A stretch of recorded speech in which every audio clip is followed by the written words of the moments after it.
A series of historic agreements arise out of OPEC's Austria meeting. The Huaorani community is set to face off against the Ecuadorian government once again. And Sudanese protest leaders call for fresh demonstrations. Hello and welcome to Telesur. I'm Doris Polo in Quito, and this is from the South. The Organization of the Petroleum Exporting Countries has concluded a series of meetings in Vienna, Austria.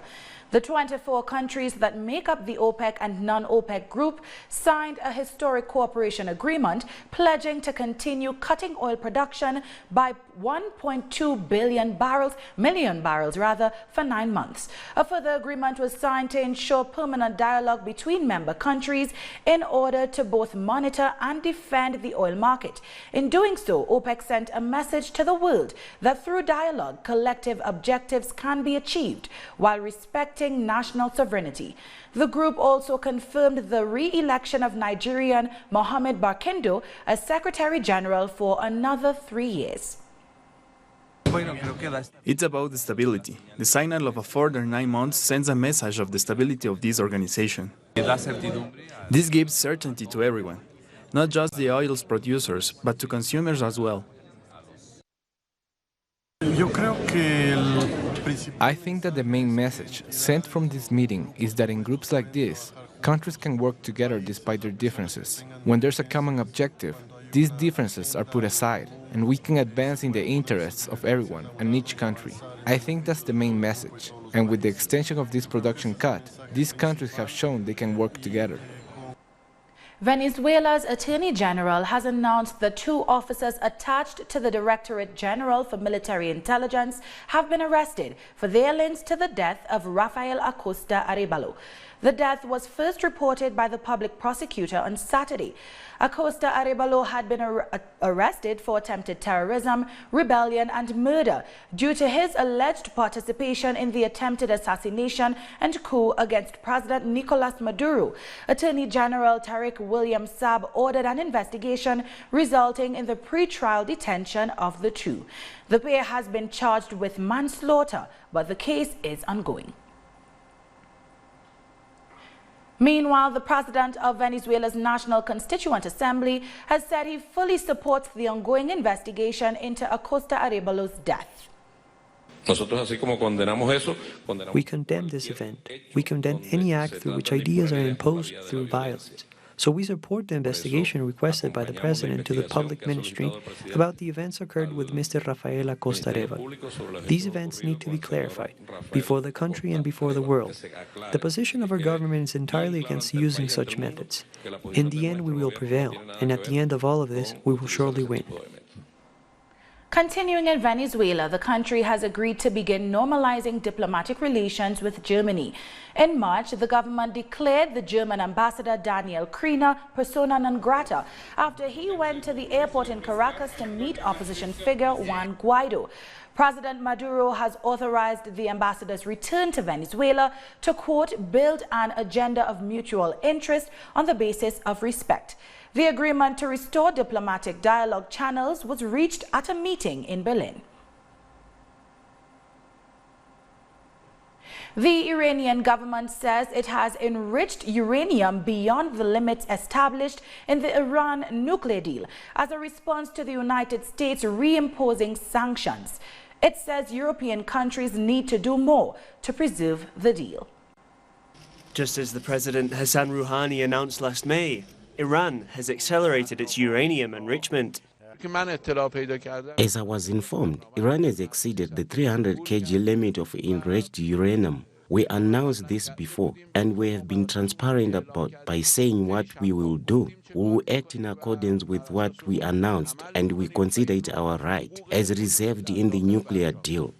The move aims to pressure the Chinese, Russian, United Kingdom, French and German governments, which still form part of the Integral Common Action Plan, seeking to compensate for the commercial and financial blockade that comes from the US sanctions imposed on Iran after the US decided to unilaterally leave the agreement. European action has not been enough.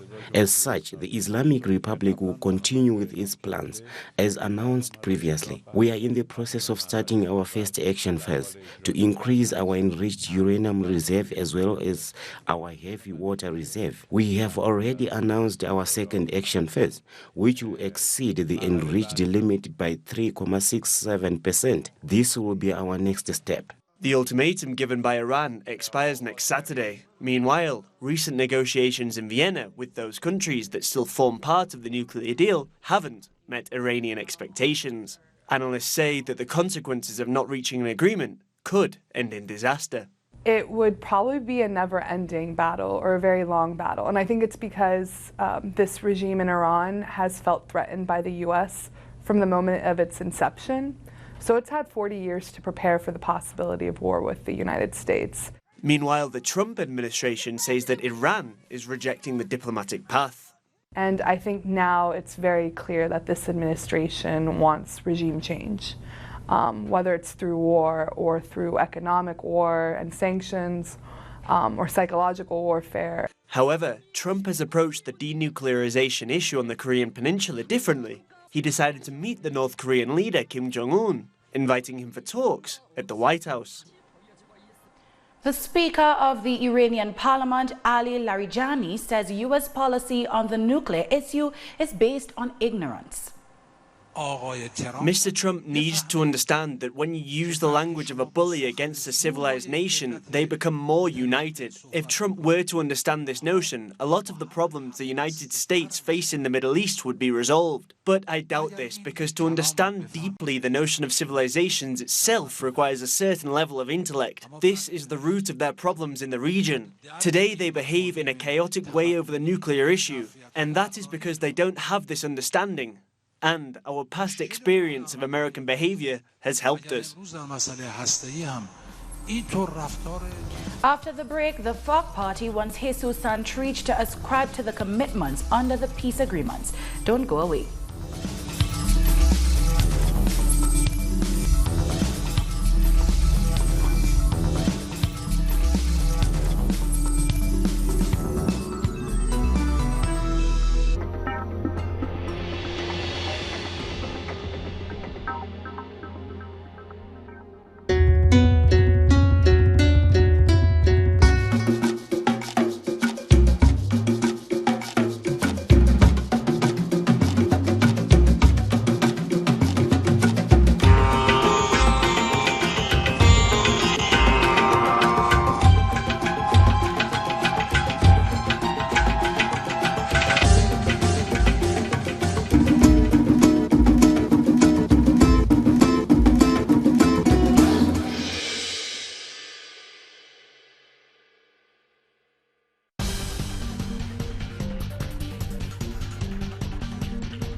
Welcome back.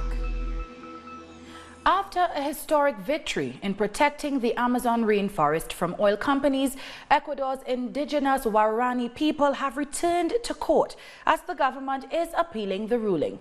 The Ecuadorian Environment Ministry filed an appeal after a court in May ruled in favor of the Huaorani people, blocking the concession of 500,000 acres of rainforest to oil companies. During the appeal hearing in the capital, Quito, 16 different experts and social organizations argued that the court needs to ratify the ruling and uphold the Huaorani's rights. The FARC party in Colombia has called on one of its leaders, Jesus Santrich, to reassert his commitments under the peace process. The FARC made its call after Santrich left his bodyguards on Sunday and disappeared. Our correspondent in Bogota, Paola Fernandez, explains.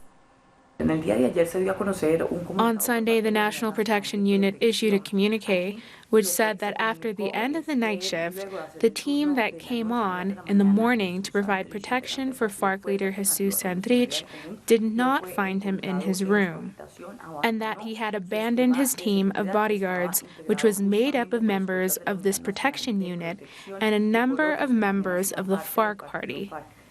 Later, the FARC itself published a statement which says in one of its points that the FARC invites Jesus Santah to return to the places assigned to him by the party leadership and to reaffirm the commitments made during his years as a member of the revolutionary organization. And as a part of the peace agreements, you will remember that Jesus Santah had been in detention. He was then freed and took up his seat in the Colombian Congress, one of the seats reserved for the FARC, as a part of the peace agreements. There have been comments on social media suggesting that Santah abandoned his security detail because of the possibility of an attack against him, and that he is now in hiding to protect his life. Nothing has been heard from Santah himself, and the whole country is waiting for him to explain what's going on.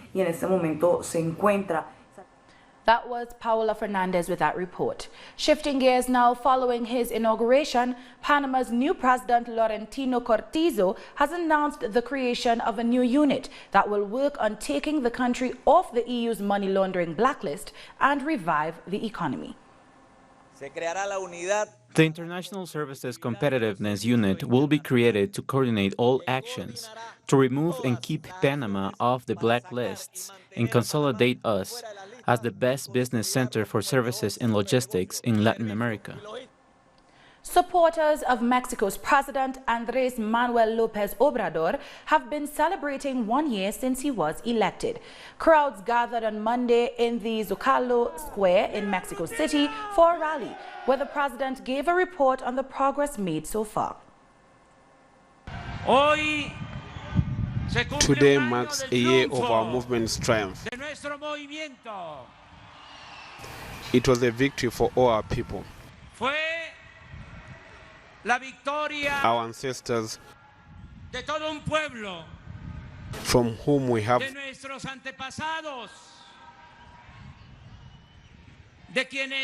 blessings to continue in this transformation process.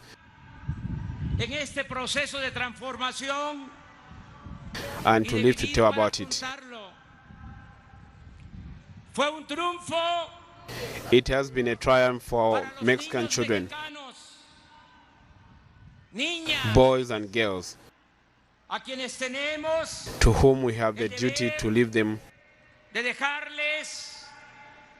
a happy nation. New revelations in Peru suggest that the Brazilian construction company Odebrecht may have paid more than $3 million in bribes for a contract to build a gas pipeline. The money would have been paid during the presidency of Ollanta Humala. Journalists at the independent website Convoca have published a record of payments that Odebrecht kept hidden in an encrypted system. It shows a series of irregular transfers linked to various projects in Peru, among them the Southern Gas Pipeline. We found 17 transfers in the name of the Southern Gas Pipeline, amounting to more than $3 million. None of this was included in any of the testimonies given by directors of the Brazilian company. The Public Prosecutor's Office is carrying out 2 investigations into this for alleged irregularities in the awarding of contracts. The journalists believe the prosecutors should decide if these were indeed bribes, of the sort that Odebrecht often paid in Peru to win big public work contracts.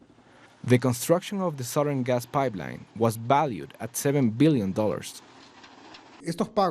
implication is that these payments made between September and November of 2014, during the presidency of Ollanta Humala, were illegal payments, because the company itself has admitted that it made irregular payments for this particular department. The former president, Ollanta Humala, has taken to Twitter to deny that his government received bribes for awarding the gas pipeline contract. He pointed out that this project included a clause that allowed the state to decide on the contract in cases of corruption. According to the former anti-corruption prosecutor, Pedro Angulo, this account is not very credible. There has been talk for a long time, not only about Odebrecht, but also about European countries and companies coming here to do business, invest centuries on the understanding that there was a 10% bribe. So to think that Odebrecht were naive and came here without knowing is not reasonable or logical. I definitely think these payments were bribes. The special prosecutors for the Lava Jato case are planning a new round of questioning for senior executives of the Brazilian company between July 16 and 19. They will certainly be asking for more details of these payments, as well as the identity of those who were involved. Angola's President, João Manuel Lorenzo, has been in Cuba for a two-day state visit to build bilateral relations. Angola and Cuba have been working together for 40 years. The two countries have highlighted their excellent relationship stemming from the fight for Angola's independence from Portugal. At present, at least 800 Cuban health specialists and over 1,000 educators are working in Angola. Our correspondent in Havana, Fabiola Lopez, has more on the Angolan president's visit. The first day of the Angolan president's official visit to Cuba has been very busy today. It concluded with the highest honors for both countries. Angola's President, João Lorenzo, received from Army Chief General Raúl Castro the Order José Martí for his personal merits and for strengthening relations between Angola and Cuba. By his hand, President João Lorenzo awarded with the order Agustino Neto to Army Chief General Raúl Castro and to President Miguel Díaz-Canel, and also to Army Generals Leopoldo Sintras Frias, Minister of the Army Revolutionary Forces, and to General Ramón Espinosa Martín, Vice Minister of FARC. Also, the Agustino Neto post-mortem order was given to General Díaz-Argüelles, who organized the Cuban initial stage in Angola. Before the presentation of honors, the bilateral talks on the relations between the two countries, they discussed cooperation in different sectors such as education, health, and international affairs. Earlier in the afternoon, they were signing memorandums of understanding in various sectors, including commerce, education, health, human resources, and social security. In the morning, the Angolan leader addressed a media conference where he announced that Angola's position on the blockade was unmodifiable. He has seen reiterated calls for the which he called an unfair and inhuman policy blockade to be lifted. The day also included paying homage to Agustino Neto in the Founding Fathers Park, to the founder of the Angolan nation, also to the Cuban hero José Martí at the Revolution Palace. And they also laid wreaths in honor of the Cuban heroes fallen in Angola's exploit. The official visit continues on Tuesday when Lorenzo is going to visit the Economic Development Area, the Genetic Engineering and Biotechnological Center. He will later on attend a meeting with Angola medical students studying in Cuba. Analysts say that this shows the great relationship between the two countries and the contribution of Cuba to the African country. Right now, 800 Cuban doctors are working in Angola and more than 13,000 in education sectors. And during all these years, more than 8,000 Angolan youth have studied in Cuban universities.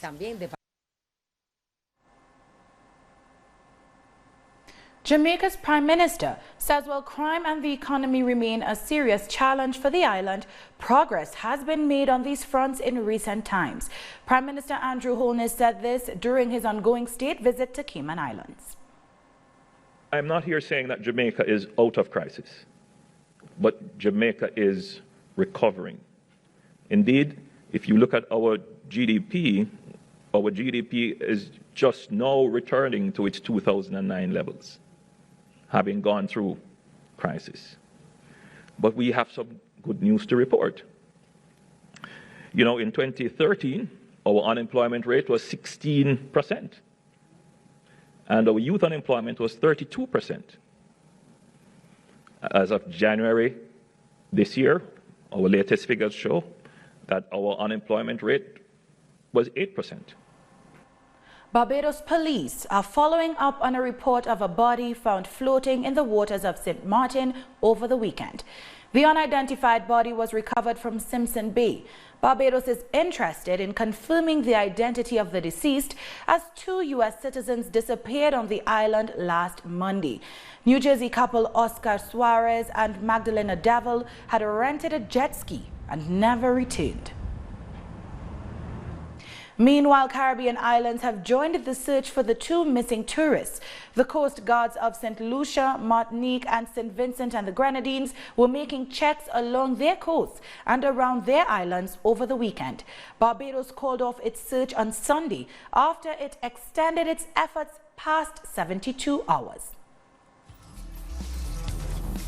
Still to come, the president of Tunisia has returned home after a brief stay at hospital. Stay with us.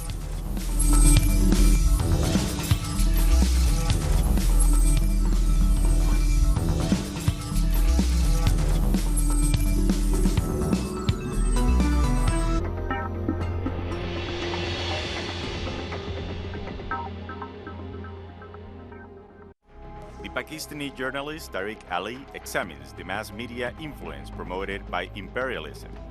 Get access to the analysis of the socio-economic and political life of the whole South America on our screen and platform in English. A critical place committed to the truth to determine the major events that transformed the world today. On Monday, only on Venezuela.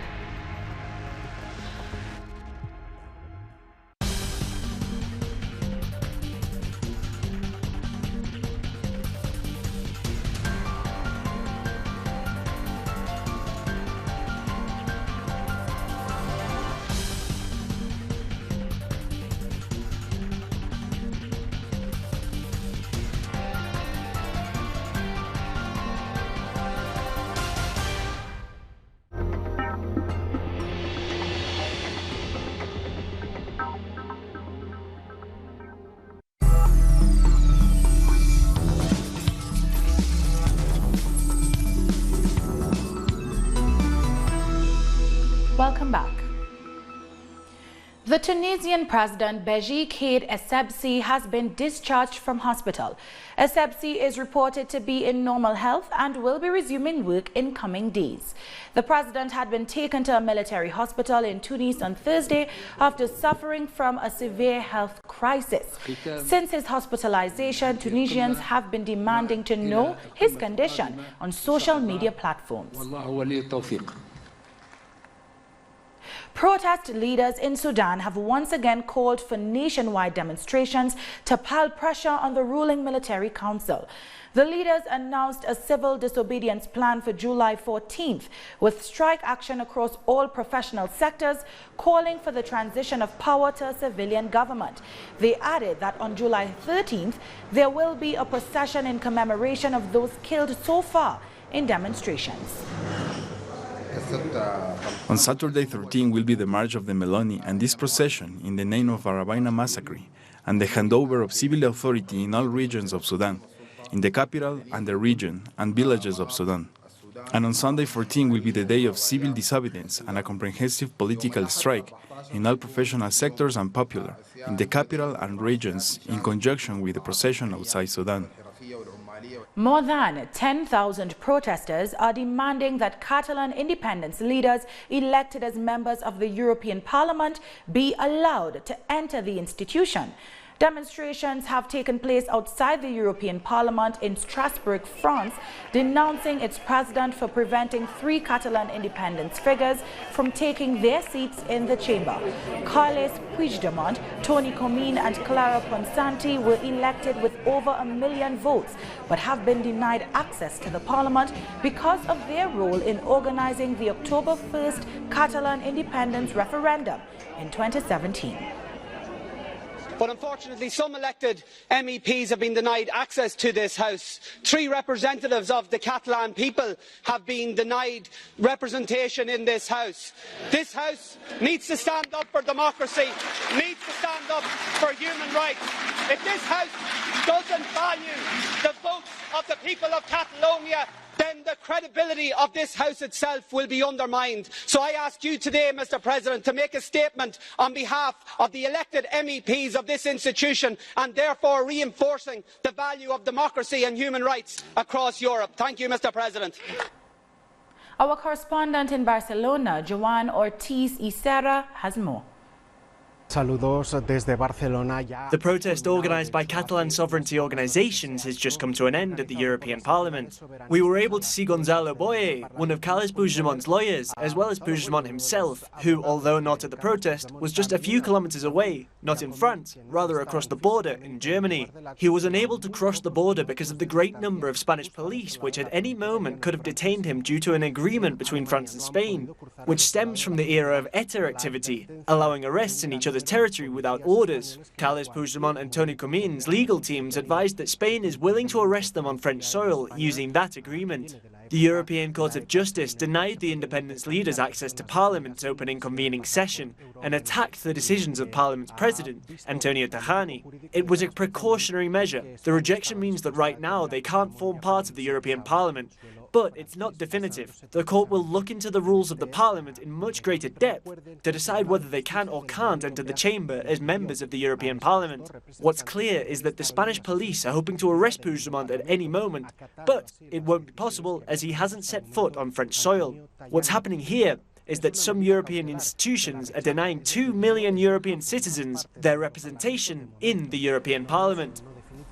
And with that, we've come to the end of this news brief. You can find these and many other stories on our website at telesurenglish.net. For our viewers in Africa, remember you can find us on Starsa channel 461 in South Africa and channel 539 in Nigeria. And join us on social media. For Telesur English, I'm Doris Polo. Thank you for watching.